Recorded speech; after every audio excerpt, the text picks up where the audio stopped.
You must understand that power is linked in world politics to oil.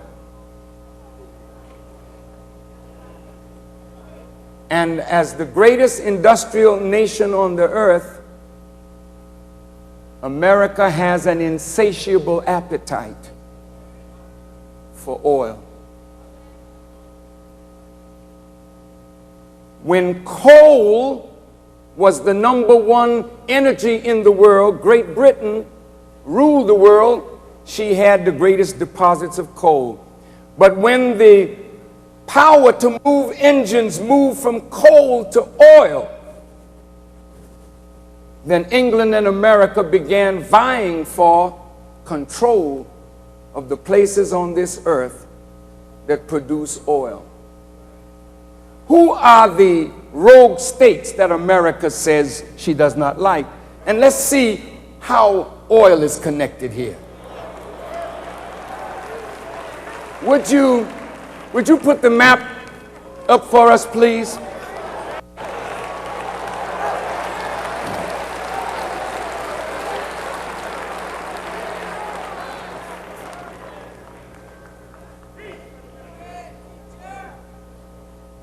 Now, I want you to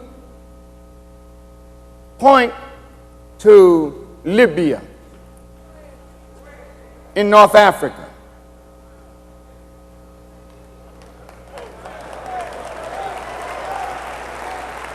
This don't reach. Oh, thank you. Now, this little desert country where most of the people live along the coast, because all of this is the desert, has the sweetest crude oil. One of the 3 countries in the world with the sweetest crude is Libya, Nigeria, and there's another one we'll get to. Now, if you hear the song we sing, how's it go? From the halls of Montezuma to the shores of Tripoli. Where's Tripoli?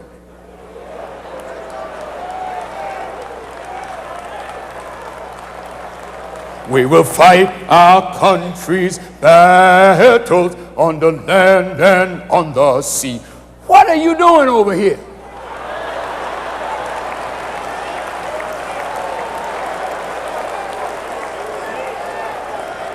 Did these people bother you? No, they got oil. America had bases here. Military bases for what? Oil. They had a king called Idris, and Muammar Gaddafi, as a young man, in a bloodless coup, overthrew the king and then kicked the British out, the Americans out, and nationalized the oil. Now he could raise the standard of living of all the Libyans with money left over to aid the liberation struggle of people all over the world. America got very upset with that. You messing with us, Gaddafi. You're a terrorist.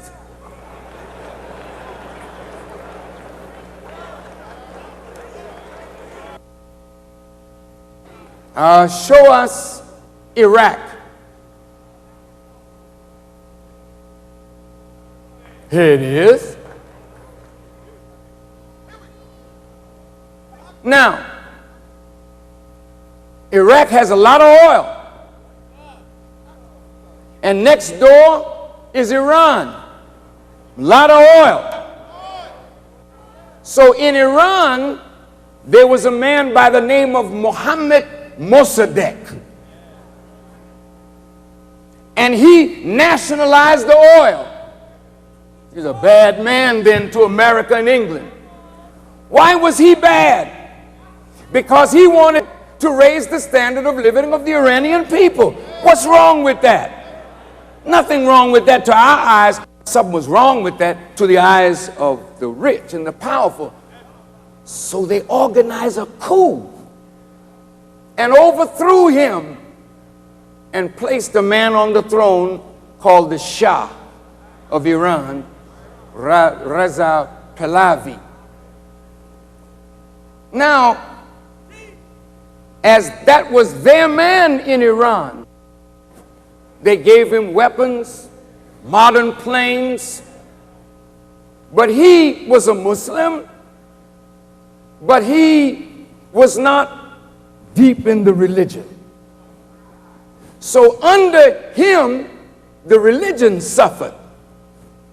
So the people that wanted their religion to come back to purity started organizing. The leader of that was Imam Khomeini. He found a home in Iraq, then he found a home in France, and then they overthrew the Shah. When they overthrew the Shah, they brought him back from France. He becomes the leader of Iran, angry with America. So they're upset with him. Okay, what do you do about it, America? I'll tell you what we're going to do. Show me the map of the Middle Eastern part of the world.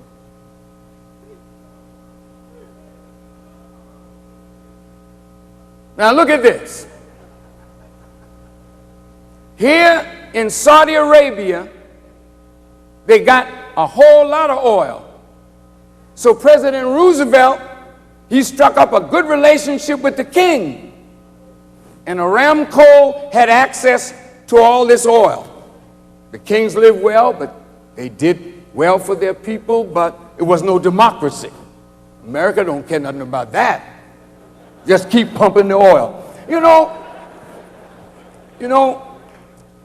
every one of us has somebody in our family that is a victim of drugs. Do you? And you know something about a drug addict? It's your son, it's your daughter. But ooh, they become artful liars. I mean, they can make up the fanciest stories just to get money to get to the drug. If you don't give them the money, when you turn your back, your fur coat is gone. When you turn your back, this is gone, that is gone. They become thieves, and then soon, if they get real bad, they become murderers. You know, America is an oil junkie.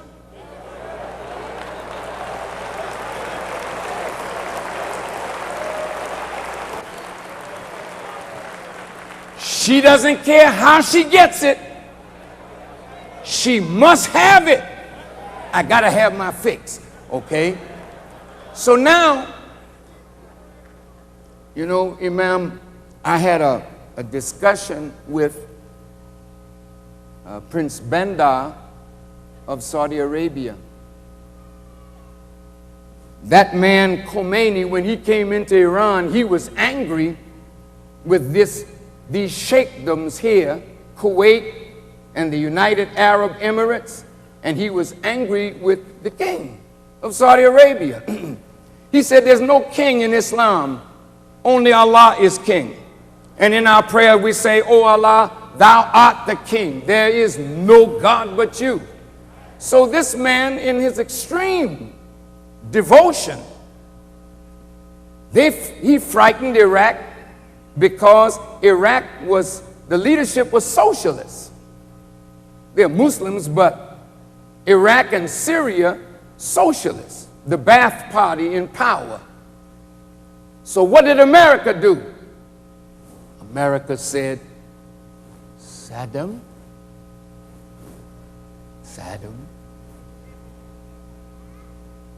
we will give you money and build you into a great power as a bulwark against Iran.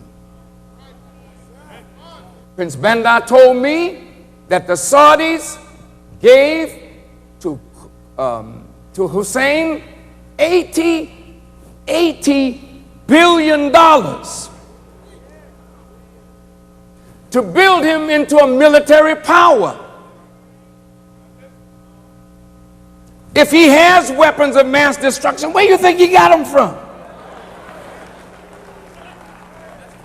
He started spending the $80 billion. He spent it with France. France built him an atomic reactor. The day it was finished, Israel bombed it. United Nations ain't said nothing. If they did, it was very weak. My point is, Iraq was a friend of America then, because Iran and Iraq fought a war for 8 years and over 1 million little Muslims died. But after the war was over, Iran military was weaker, but Iraq still had some juice. And that man was tricked. You see this little place called Kuwait here? That used to belong to Iraq. But the British cut this little piece out and cut up all these little pieces. Why you do that, Britain? Britain is like, I don't want to say this and be misunderstood, but you know, I'm not going to say it.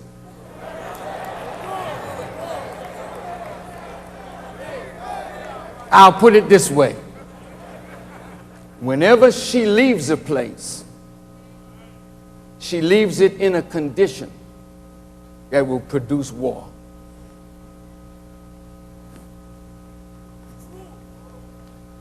Yes, sir.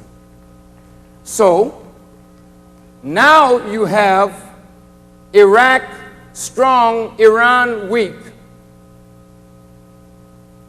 Now trouble in Kuwait with the oil wells.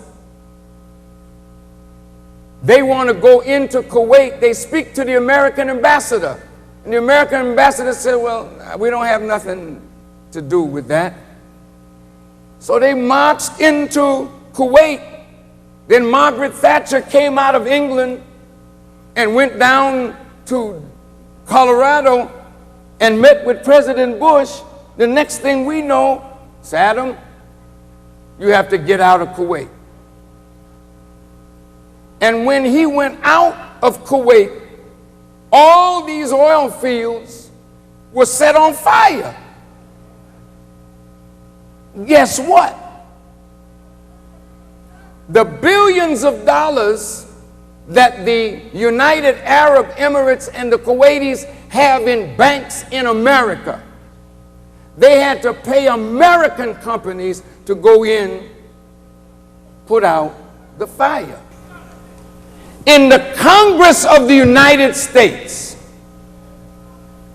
I read where some congressperson said, this is the first war we had where we made a profit. Because all the richness of Arabia, Kuwait, and the Arab Emirates was darn near drained from them. America put her soldiers there, and Arabia fit the bill.